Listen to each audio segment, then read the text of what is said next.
EVO 2009 was the last year they would have Third Strike as a main event. To make things interesting, this tournament will be a 2 vs 2 Waseda style event. This would coax out the infamous Family Fun Arcade alumni and future Jazzy Circuit champion Yi Wang, aka 5-Star, to make an appearance, who would go on to team up with ST legend and multiple-time Third Strike finalist Mike Watson, making them one of the favorites to take the whole event. Our teams would meet in the 5th round of the tournament. That's not actually where the story begins. The first time me and my teammate Leviathan met them was way back in 2006, when we traveled to Family Fun Arcade in Granada Hills for their SBO qualifier.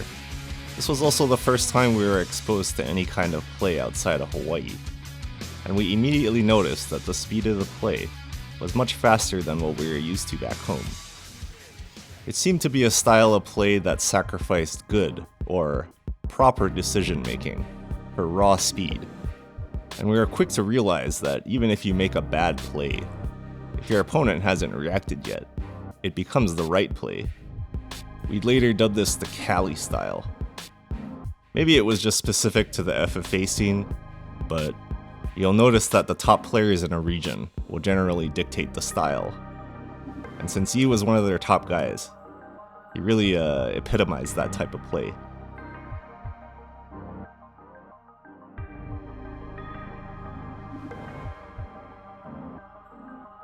This is a good time to talk about Yi as a player. The first thing I noticed about him was just how much emotion he releases. You see, he's showing off a lot of talents right now. He's visibly frustrated.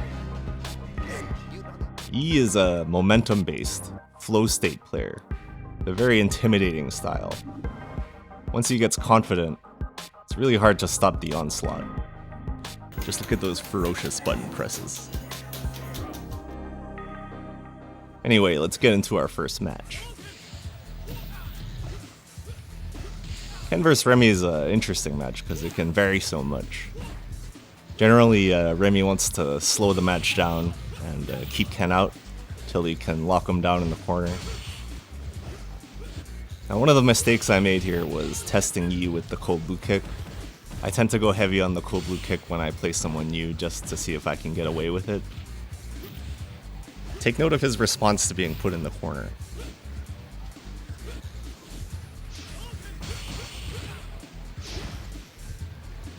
And what really surprised me was just how methodically he was walking me down. I was actually preparing for a heavy rushdown oriented game plan, but he was actually really measured, even though he was still playing disrespectfully.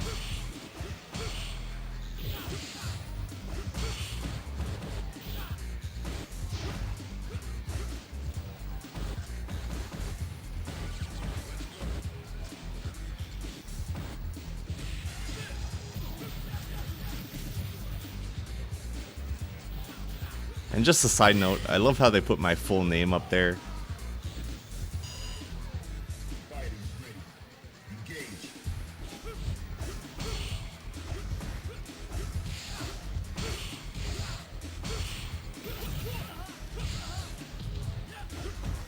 And again, there's an immediate reaction after being put in the corner.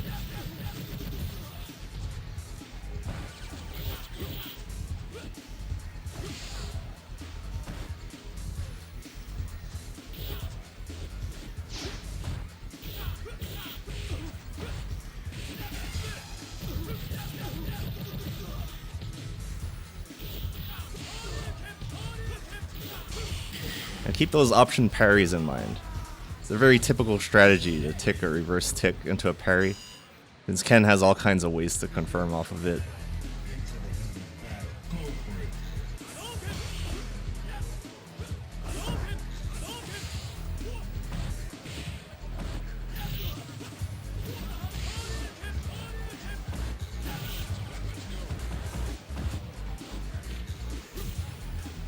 There's that immediate corner escape again.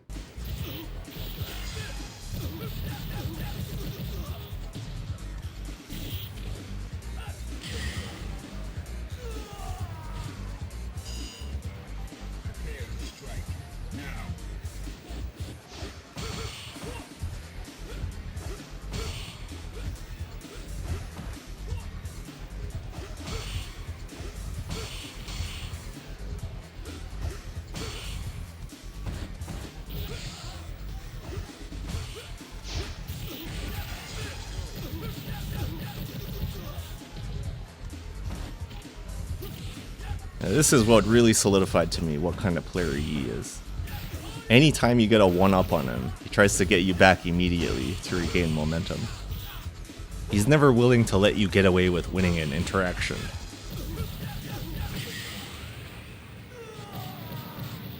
You see this in a lot of fighters when they get hurt. Instead of retreating and taking a second to recover, they get extra aggressive instead. So what did we learn from this match? Can't abuse the cold blue kick. He retaliates instantly after losing an interaction. His approach is to walk me down instead of open me up.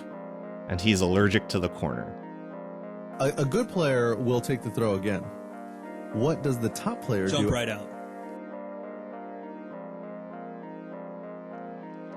One of the advantages I had going into this rematch was the fact that it was on console. Those FFA guys are famously arcade purists, so I was definitely more comfortable in this type of environment.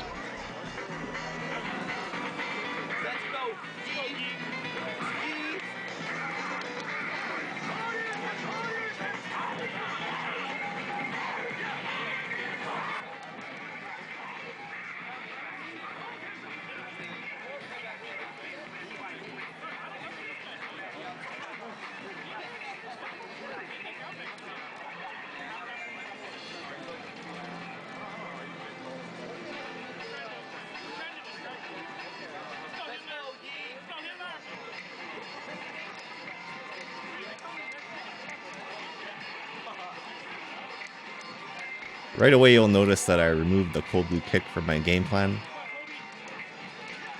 And Yi's starting off with that same methodical approach.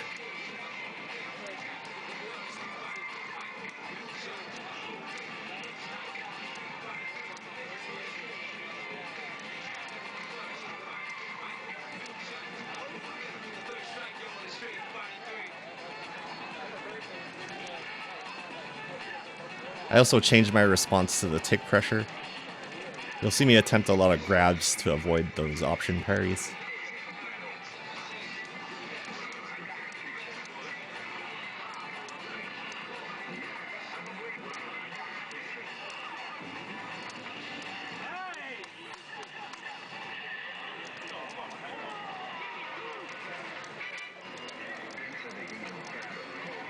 Going into the second round, I start off by showing him some disrespect by going back to the cold blue kick. It's very important to not let him establish himself.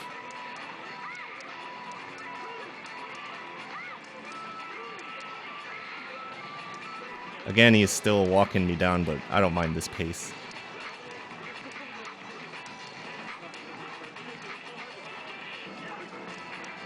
The reason I back off here is to see if he's still allergic to the corner. I was pretty confident this year in my ability to reverse grab dashes. And I have a decent life lead, so I decide to test them with a meaty. And sure enough, it's a wake-up parry. They still got that instant retaliation going on.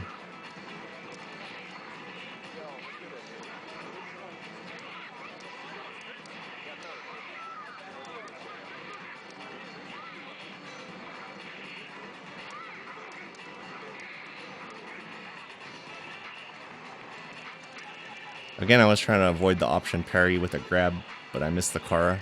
But since he was buffering a parry, he would miss his super attempt.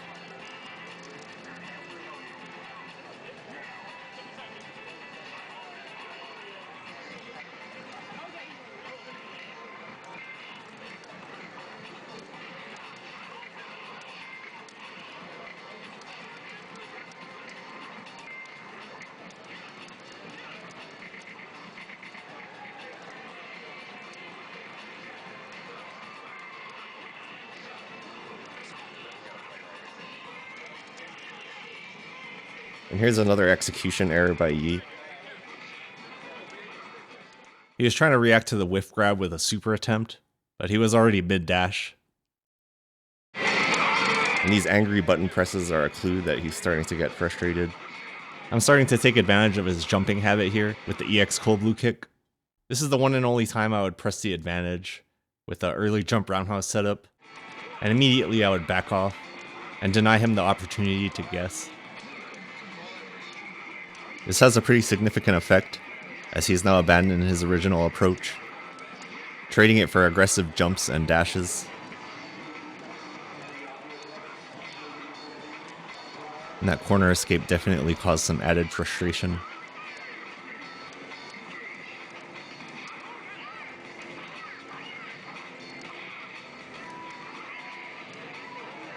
This is the most important sequence of the match. I'll break it down after it ends.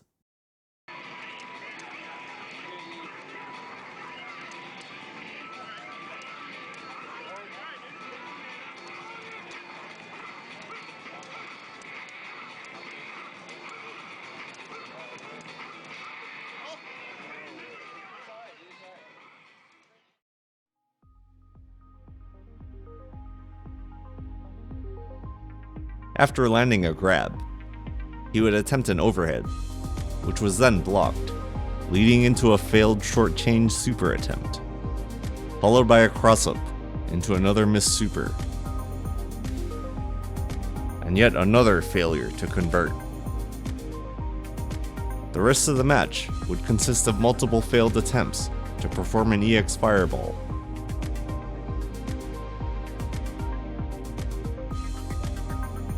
So what happened?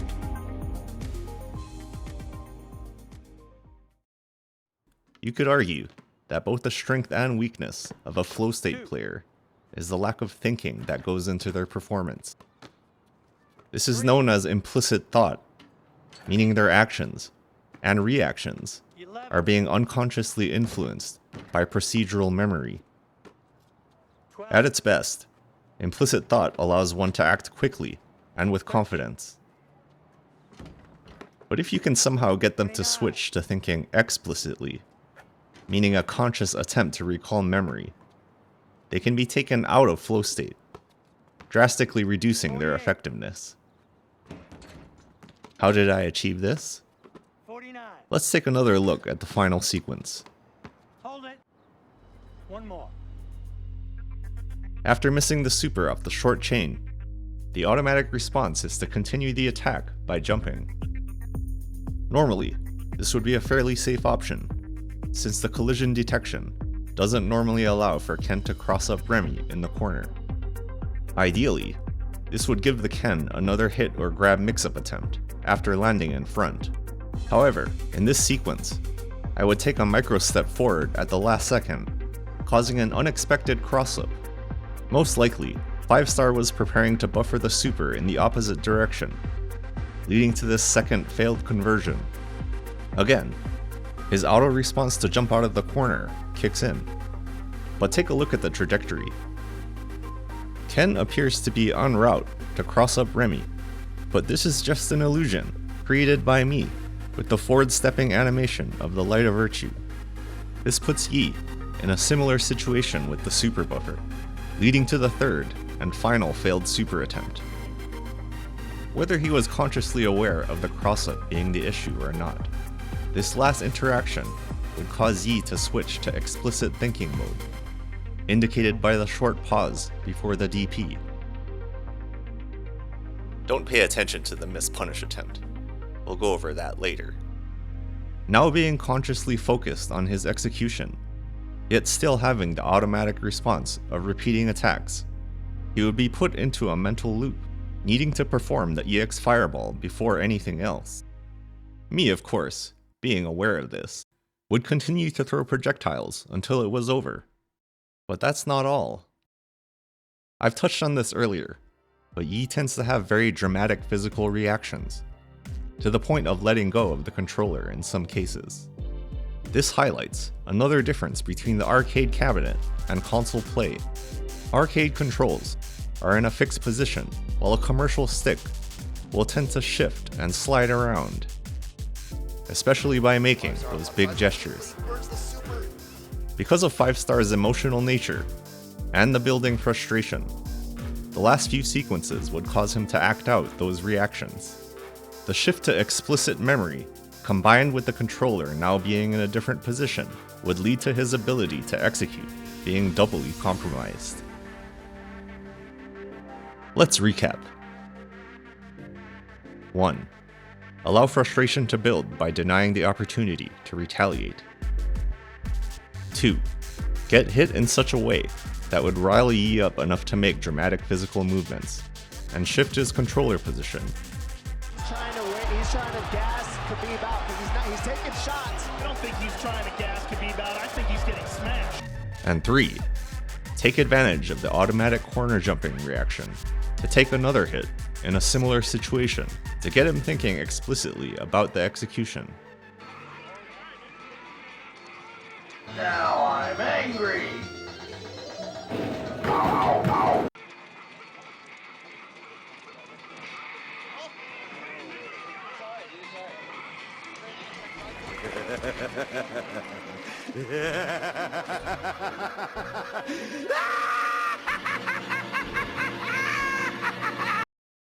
I haven't spoken enough about Watson, so take a look at this interview. I really like Third Strike because, who am I kidding? Third Strike sucks. This game's so ass. People that play this game, they practice every day, parry mode, training mode, and they still suck. And if they just keep whiffing everything, and I'll just hopefully just dominate them just because they don't know what's going on, and just make them cringe and play out of their character, that's all. If you don't care enough to study the minutiae of the game, then that's what you're going to lose to. Many players often fall into the trap of picking a top-tier character, thinking it can be a shortcut. And for the most part, it is. Especially with a player like Watson, who has a strong fundamental base. Keep that in mind as the match plays out. The most important thing going into a Chun match with Remy is to make sure that your opponent is aware of the SA2 bait. That's how Remy can discourage her from supering through a fireball, by cancelling into his own.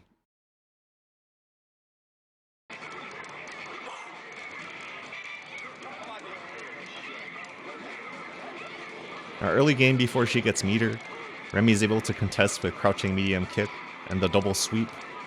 During this time she has a weakness to far and low pokes. It's not too much of a sacrifice to throw these out during this time, because her punishes are pretty weak. But here's an example of one of the fine details I was talking about earlier. Camping the tables with low booms is a surprisingly powerful strategy. The table obscures the low fireball, so if you vary the speed it becomes very difficult to parry.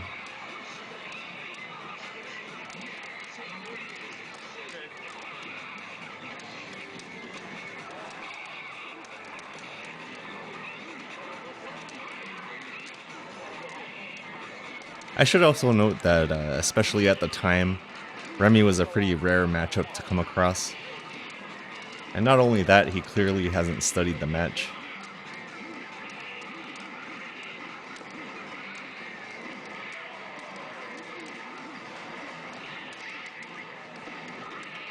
I was a little too liberal with the EX booms in the last round, so here I have to start building meter before I can start pressuring with the booms again. Because right now I have nothing to prevent a super through a fireball.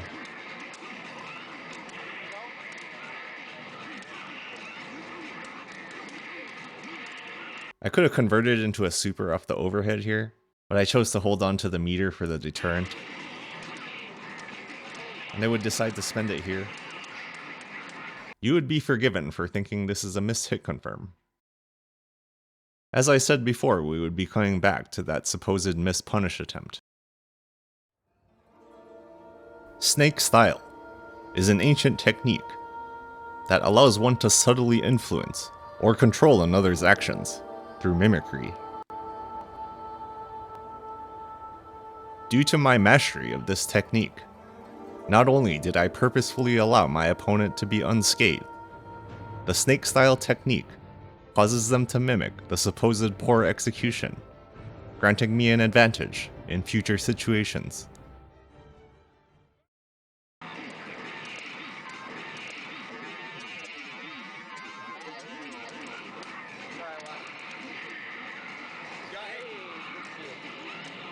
Now that she's burned her meter, I can start using the down medium kick again. I forgot to mention that it's punishable by super on both hit and block.